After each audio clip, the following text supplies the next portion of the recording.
Dahil kayo'y Diyos na gustong mag-bless, magpala sa inyong mga anak. Ituro nyo sa amin ang tamang daan, saan kami lulugar, anong dapat namin gawin para kami tumanggap ng iyong mga pagpapala. Bless us, Father, enlighten us, strengthen us. In the name of Jesus, your Son, we pray with thanksgiving. Maraming mga tao, ang tanong nila, paano ba ako magiging blessed? Ang tanong pa ng iba, mas diretso, paano ba ako suswertehin? Bakit parang mailap sa akin ang kapalaran? Tapos parang ang dali-dali na lumapit sa iba. Pag sinuri natin yung mga buhay, pamamaraan ng pamumuhay ng mga taong maituturing na mapalad, pinagpala, blessed, may mga common denominator. At nasa Biblia mismo ang susi kung paano ang tao ay magiging blessed o tatanggap ng pagpapala. How to attract blessings? Be clean and tidy in your body and surroundings. Umpisang-umpisa yan. God is God of cleanliness. God is God of beauty. God is God of tidiness and cleanliness. Kung paano dapat malinis ang ating espiritu, ang kakambal kasi ng espiritu natin, katawan, the physical world, malinis din, maayos ang ating katawan, ang ating pangangatawan, at ang ating kapaligiran. It goes without saying, kung ikay marumi at burara sa iyong kalusugan, sa iyong katawan, sa iyong kalinisan, madali ka magkasakit. At mahirap ma-blessed kung may sakit. Mahina ang iyong katawan, tinatamad ka, wala kang energy, wala kang drive. So dapat namumuhay ang tao sa paraan na siya'y palayo ng palayo sa mga infection, sa mga accidents, dala ng kapabayaan at karumihan at kaguluhan ng paligid. 2 Timothy 2:21, all who cleanse themselves of the things I have mentioned will become special utensils, dedicated and useful to the honor of the house, meaning the Lord, ready for every good work. So to be ready for every good work, which is also equivalent to be ready to become an instrument and a channel of blessing, which is also the same as to be ready to be the recipient of blessing, one is to rid themselves of all those filth, all the disorderliness, and all the dirt mentioned in many, many verses in the Bible.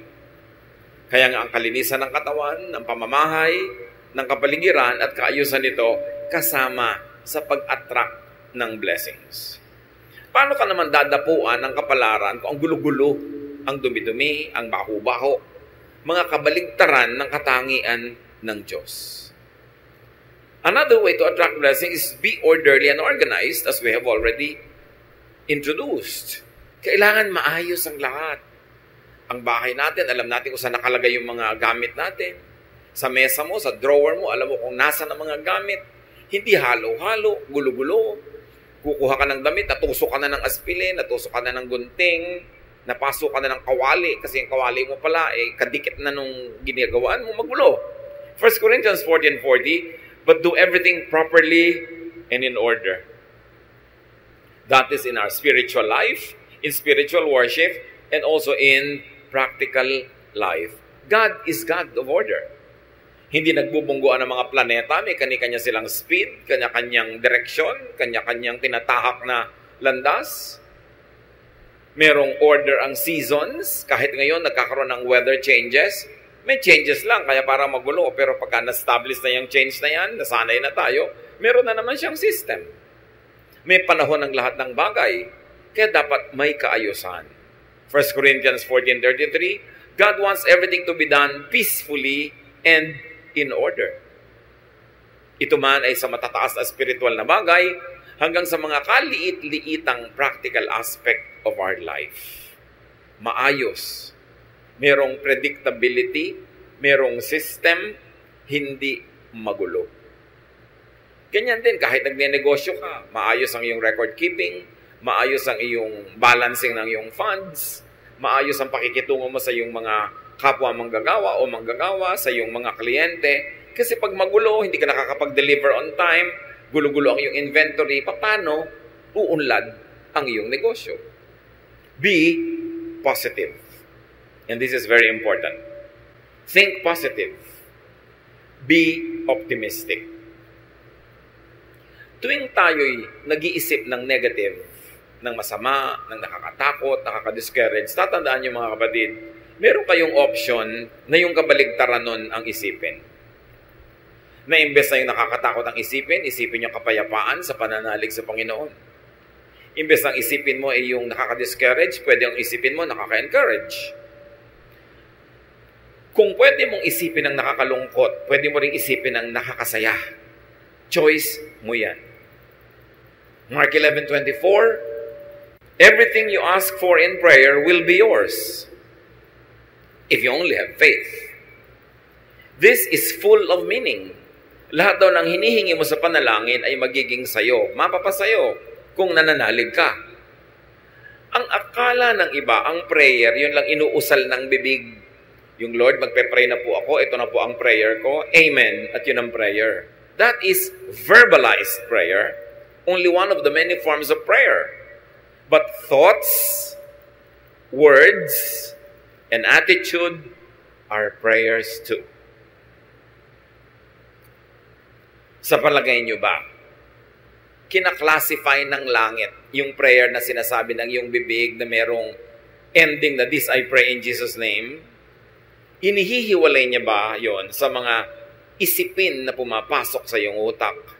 Sa mga iba pang salitang namumutawi sa iyong labik at sa iyong ugali? Lahat yan, prayer. At sabi, di ba, pag hinihingi mo at naniniwala ka, ibibigay sa iyo. Kaya yung iba sabi, ako, ang hirap ng pera. Mahirap ang kumita ng pera. Siguradong hirap yan sa pera. Kasi sinasabi niya, prayer yun.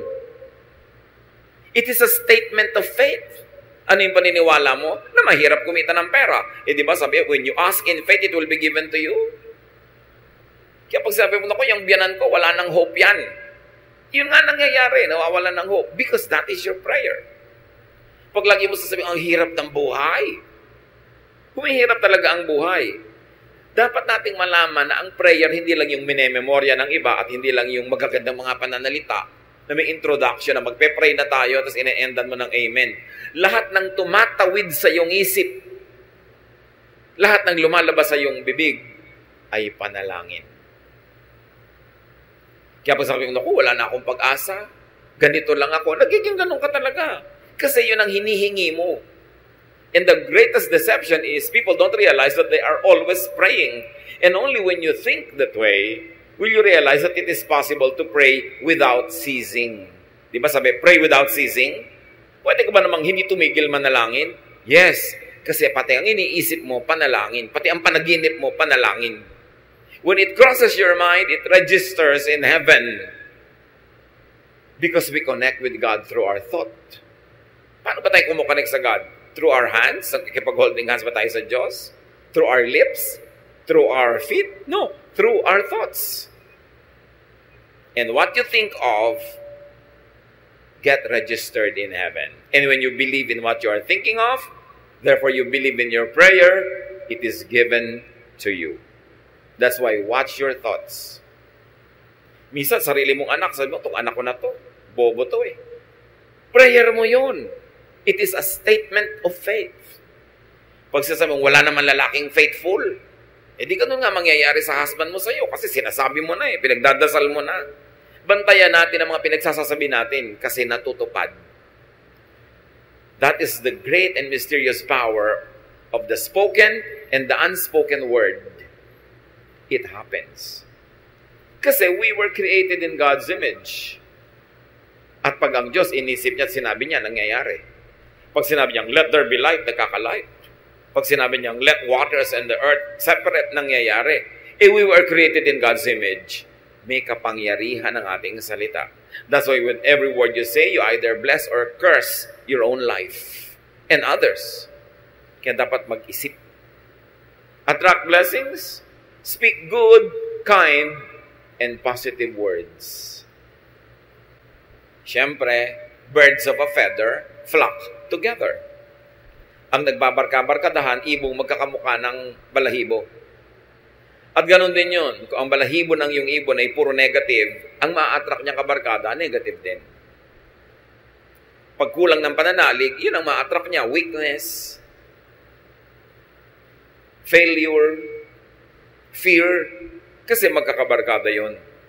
Proverbs 16:24, kind words are like honey. They cheer you up and make you feel strong. So have only kind words for others to strengthen them, and have kind words also for yourself to strengthen yourself.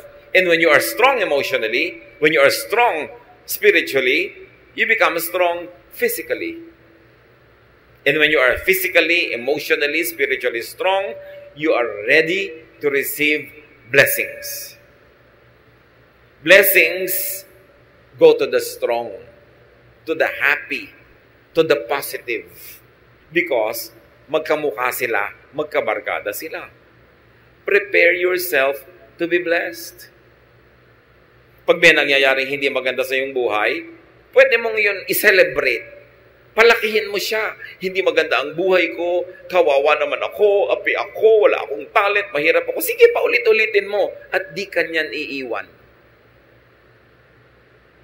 To change a situation, you've got to change your thought about it first. Be changed by the renewing of your mind. It's all in the mind. It's all in the thought. Kaya pag nakokontrol mo yung direksyon ng yung utak, uy, teka, nagne-negative ka utak, ayoko niyan, ipapositive ko to. Uy, nagiging afraid ka, gagawin ko, faith, ang kapalit, mananalig ako.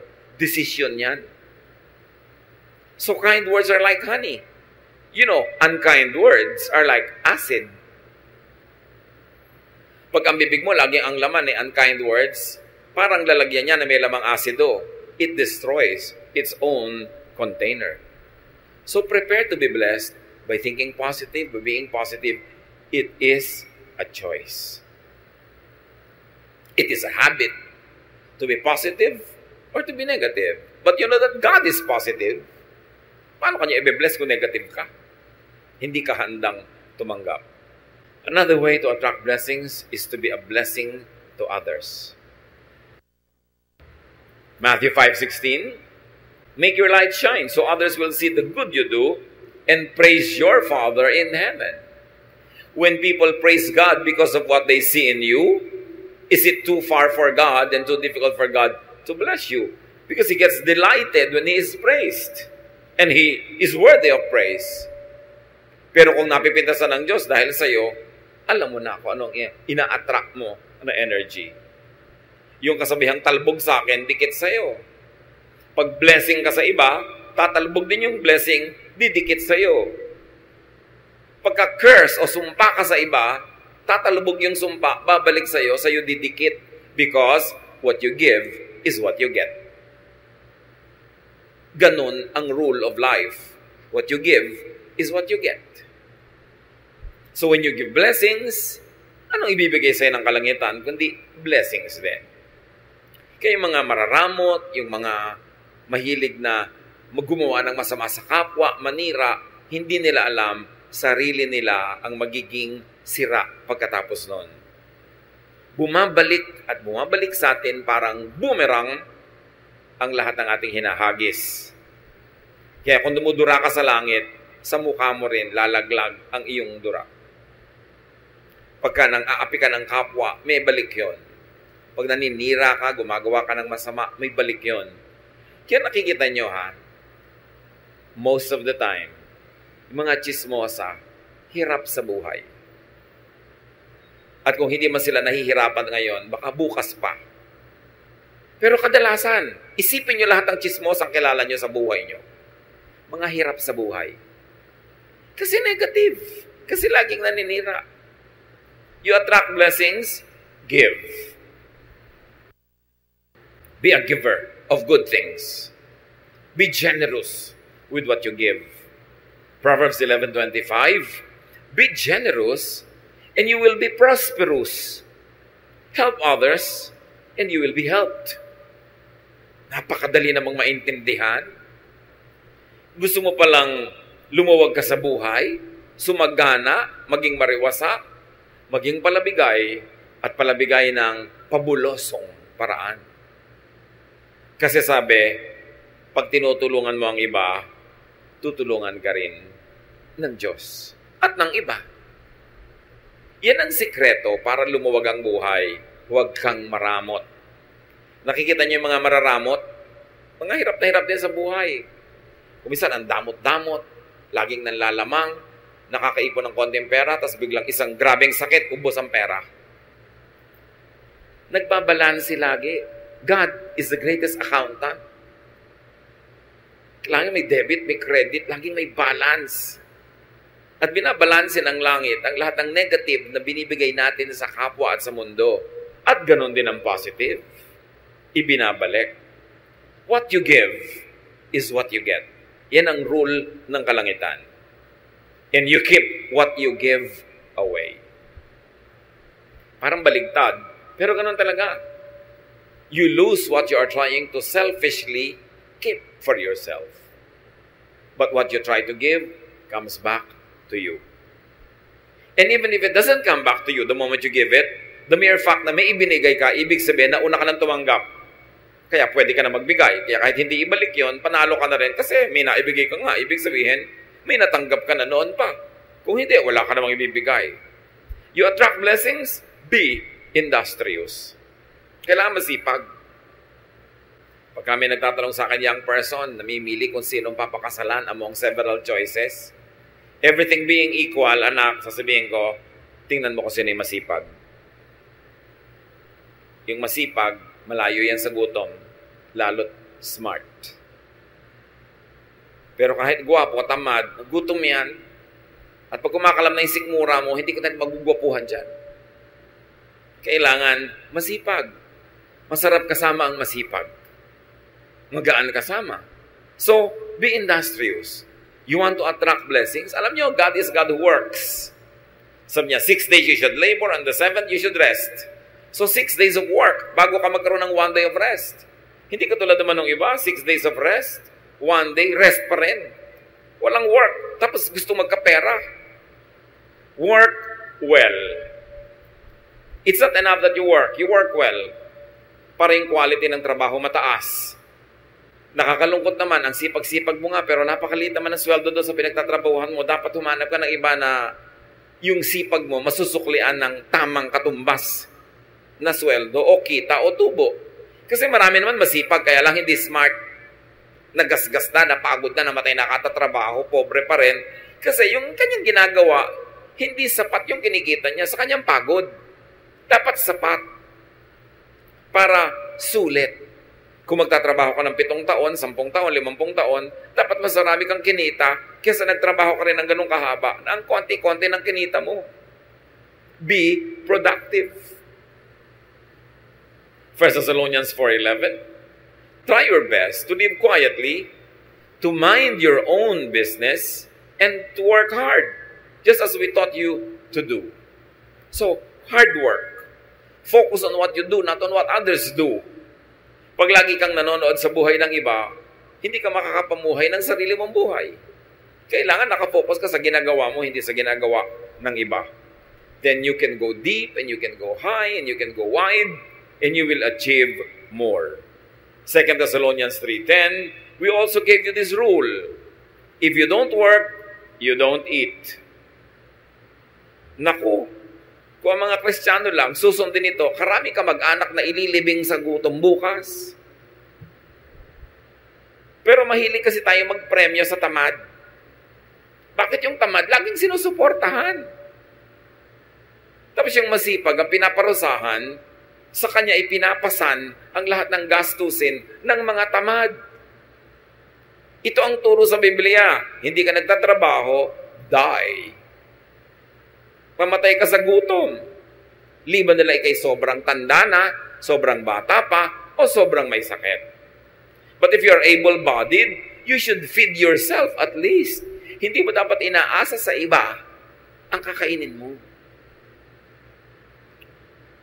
Dito naman sa atin, may isang nagtatrabaho, may 5 kapatid na humihingi, kaya aga-agang magbubuntis, mag-aanak, ang gatas ngayon, hihingin na uli sa ating nagtatrabaho, sa kuya. Yun namang nanay, iiyak-iyak doon sa kapatid, ang kapatid mo, huwag mong babayaan. Bakit laging tamad na kapatid ko lagi ang binaabogado ninyo sa akin? Di na kayo sa akin naawa. Diba? May mga ganong magulang naman. Kung sino yung masipag, pinarurusahan. Yung tamad, pinapremyuhan. Hindi yun biblical. Pag nakaranas siyang magutom at kumalaman sikmura, magtatrabaho. 50 years old na, humihingi pa ng pang-load. Abay, huwag kang mag-cellphone kung wala kang pang-load. Diba? Huwag kang magsaya. Boring. Alam niyo yung mga tamad, laging boring. Laging nabobore. Subukan nilang magutom. Diba? So, if you want to eat, you work. And if you work smart, you eat. Dinadagdag natin yung smart. Although sasabihin ng grammar teacher ko, if you work smartly. No? But if you work smart, you eat. Hindi lang yung work ka ng work, pero hindi ka naman smart. Napapagod ka, wala kang kita. Marami rin ganun trabaho eh. Dapat sulit. But remember, brothers and sisters, laziness attracts hunger. It attracts many other negative things. Pag tamad, marami nang kakambal na problema. At dahil tamad, laging nabobor. Hindi kasi busy. Pag nabobor, iimbento ng mga kabalbalan. At usually, magastos ang bunga ng kabalbalan. Napapaaway, naglalasing, asawa ng maaga. May mga kakambal na mga problema, yung pagiging tamad. Kaya dapat ang tao busy lagi para mawala siya ng oras sa kabalbalan. Because an idle mind is the devil's workshop. If the devil see you doing nothing, he will put you to work. And definitely, ang magagawa mo, pampagulo ng buhay. Attract blessings, be appreciative. Be thankful, be grateful. Kasali yan. Because thankfulness, gratitude, appreciation is the path of blessings.